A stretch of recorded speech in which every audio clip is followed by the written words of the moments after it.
Assalamualaikum warahmatullahi wabarakatuh. Siitingi afur ka faayidaa guddaa qabu WhatsApp irraa sina agarsiisu. Siitingi arfan kana hanga WhatsApp keessan hoogganuu dandeessu. Akkasuma WhatsApp keessan siitingi arfan kana fayyadamuudhaan hanga harkatti galfattanii eeggachuu dandeessu jechuudha. Siitingi faayidaa guddaa qabu. Kan namoonni hundi itti fayyadamuu qabanu isina agarsiisu jechuudha. Hundi keessanuu na waliin tura. Warra chaanala kanaaf haaraa taatan warra YouTube kana hin beekne akkasuma subscribe gochuu hin dagatinaa isin jedha. Viidiyoo kana yeroo dhaggeeffattan laayikii tuqaa isin jedha namoota hedduu bira akka ga'uuf share gochuu hin dagatinaa. Gara barnootaa sun ofaa hundi keessan na waliin turaa isin jedha. Egaa WhatsApp keessan irra ni seentu jechuudha. Siitingi kana arfeen haala kamiin akka isin itti fayyadamuu dandeessanu isina agarsiisu jechuudha. WhatsApp keessan irra geessentanii haala kanaan isin bana WhatsApp kan keessan jechuudha. Bakka chaatii irraa kan jallaara chaatii irra jiraachuu qaba. WhatsApp irraa haala kanaan eega isin bane gubbaa irraa tuqaa sadeen tuqxu tuqaa sadeen eega tuqxanii siitingi kan jennu seentu jechuudha.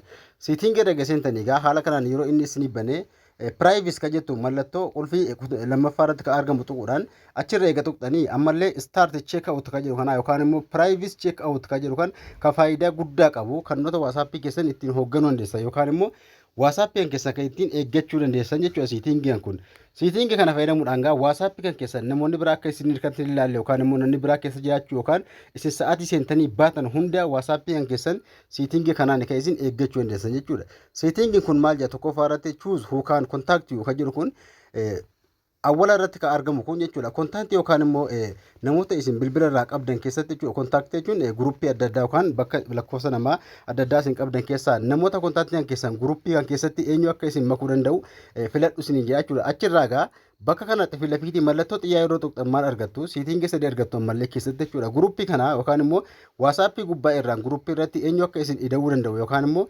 guruppii keessa eenyu akka isin galchuu danda'u filadhu isin jedha jechuudha. Asirratti guruppii keessatti kan isin galchuu danda'u my contact yookaan everyone jechuun namoota hunda jechuudha. My contact jechuun namoota isin lakkoofsa bilbilaa save godhatanii lakkoofsaan keessan qabanu jechuudha.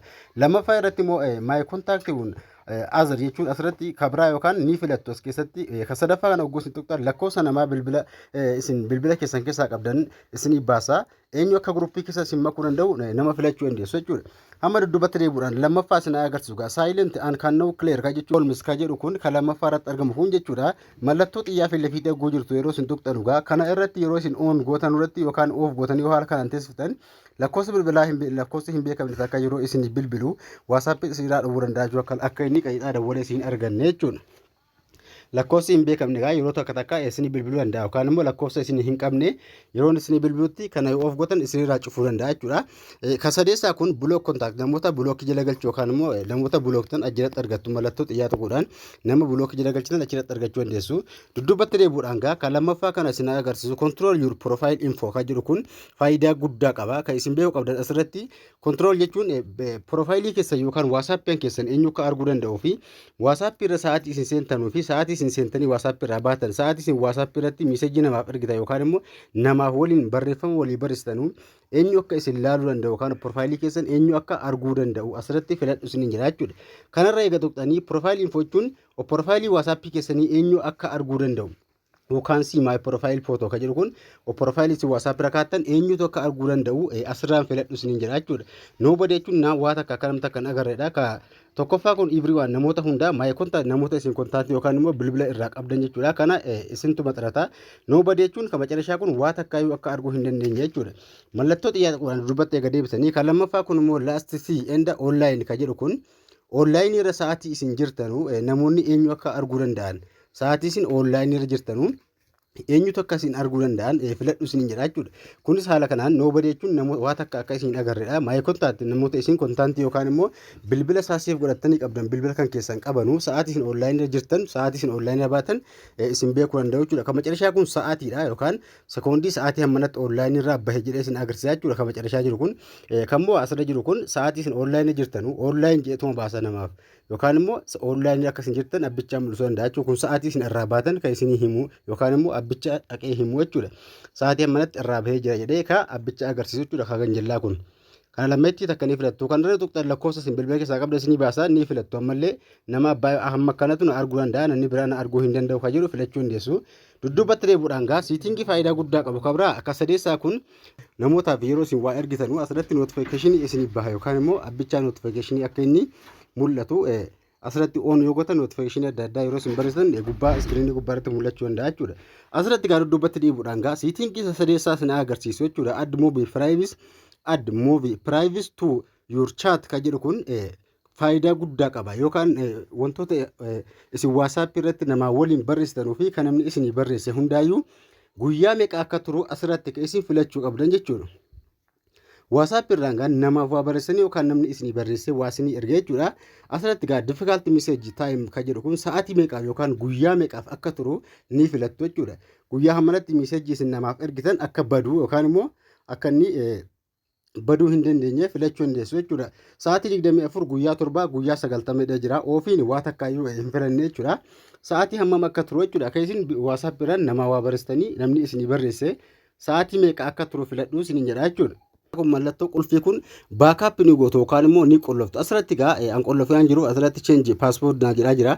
Asirratti baakaap keessin qolloftanu waan namni isin barreessun guyyaa meeqatti akka badu yookaan immoo guyyaa hammana guyyaa isaanii filattu. Guyyaa filachuudhaan gaa bakka kana change passport bakka jiru kun kan keessan create passport isin dhufuu danda'a jechuudha. Asirratti passport itti naquudhaan yoo isin qolloftan namta kallee arguu hin danda'u wantoota isin namaa wajjin barreessitan ammallee guyyaa meeqa akka turu hanga isin dhuftanii asirratti irraa ofii gootanutti jechuudha. Guyyaa isaa hanga isin dhuftanii of gootanutti message sun yookaan immoo wantoonni isin namaaf barreessaa turtan baduu hin danda'u jechuudha. Isin of gootanii balleessitan malee. Kanaafuu waan namaaf barreessaa turtan ni qolloftuu barbaaddan jechuudha. Guyyaa hamma barbaaddanii tursiisuu dandeessu jechuudha. Ka arfeessaa kun ka faayidaa guddaa qabu kun ka arfeessaa kunis faayidaa guddaa qaba. Mallattoo qulfii ka ofirraa qabu kun jechuudha.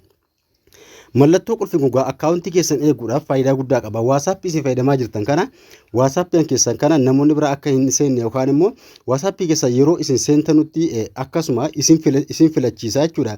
Add movie protection to your account kan jedhu kun akkaawuntii lammaffaa yookaan immoo qulfii lammaffaa jabeeffadhu yookaan qulfii lammaffaa WhatsApp itti banadhu isin jedha jechuudha. Appluukiin WhatsApp kan keessan ashaaraa yookaan immoo paatanni bilbilaatiin ni qolloftu yeroo irra seentanu paatanni bilbilaatti naquun seentu jechuudha. Namoonni biraa WhatsApp keessan seenuu hin danda'anu isin qofatiitu seenuu danda'a jechuudha. Kana lamaditti yookaan immoo tokko yoo baratan egaa yookaan immoo lacheenuu itti banuu dandeessu jechuudha. Two step verification kan jedhu kun kan jallaa kun piinii itti naquudhaan ni seentu yeroo isin piinii itti naqxan immoo kun yeroo isin piinii itti naqxanii seentanu iimeelii yookaan jiimeel akkaawuntii isin gaafata jechuudha. Kanaafuu kana haala kanaan qollofattu mallattoo xiyyaa kana fakkeenya yoo tuqxan ashaaraa qubaa kan paatanni isin gaafata paatanni itti naquudhaan ni seentu yeroo isin WhatsApp irraa baatan akkasuma paatanni isin gaafata itti deebi'uudhaaf. Kunillee WhatsApp kanaafuu siitingii kun arfeen faayidaa guddaa qaba. WhatsApp keessaniif siitingii kana arfeen gaa tokkoon irra seenuudhaan hundi keessan sirreeffadhaa itti fayyadamaa isin jedhaa. Kana fayyadamuudhaan WhatsApp keessan hoogganuu dandeessu. Namoonni biraa WhatsApp keessan arguu hin danda'anu akkasuma isin qofatiitti itti fayyadamuu danda'a isin jedhaa. Haala kanaan gaa siitingii WhatsApp kana hundi keessan itti fayyadamuu hin dhiisinaa isin jedhaa. Namoonni chaanala keenya hin beekne gaa Abduu Oroochoo ani argattu chaanala hankoo. Chaanalii kan koo jala eegaseentanii viidiyoo an gadhiise viidiyoo an barnootaaf gadhiise viidiyoo baay'eetu jira. Chaanaliin koo jala eegaseentanii bakka viidiyoo jedha kana kaawwachuudhaan bakka viidiyoo jedha kana kaawwachuudhaan gaa viidiyoo barnootaa hedduu jala argattu irra galaa irraa baradhaa isin jedhaa. Chaanala kana subscribe gochuu hin dagatinaa isin jedhaa. Kana malee waan isinii galuu doo jiraate koomentii naa barreessaa isin jedhaa. Barnoota dabalataatiin hanga walitti dhufnutti nagaan tura.